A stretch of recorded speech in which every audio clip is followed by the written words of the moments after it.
వ్యక్తిగత ఇమేజ్, సినీ ఇమేజ్ అన్నటువంటిది పవన్ కళ్యాణ్కి ఒక పెద్ద అదృష్టం, లక్షలాది మందిగా వచ్చేటటువంటి అభిమానులు.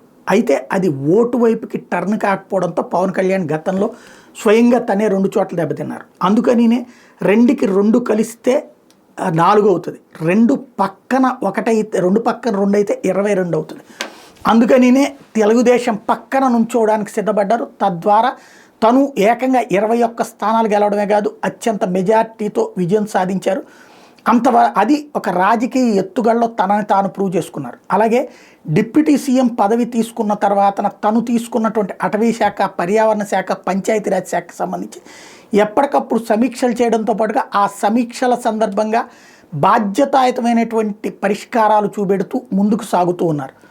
ఆ విషయాన్ని ఎప్పటికప్పుడు జనం దృష్టికి తీసుకెళ్తూ ఉన్నారు. అట్లాగే కీలకమైనటువంటి అంశాలు, అది శాంతి భద్రతల అంశం కావచ్చు లేదా ఇతరత్ర అంశాలు కావచ్చు, వాటి మీద స్పందిస్తూ ఉన్నారు. ఓవరాల్గా చెప్పాలంటే యాక్టివ్ డిప్యూటీ సీఎంగా ఉన్నటువంటి పరిస్థితి.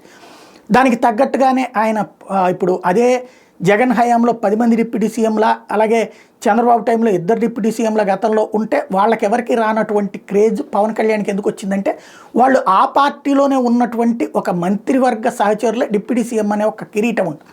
బట్ పవన్ కళ్యాణ్ వచ్చేటప్పటికి వేరే పార్టీ కావడం, కూటమిలో భాగస్వామి పక్షం కావడం, దాంతో విపరీతమైనటువంటి మైలేజ్ వస్తుంది.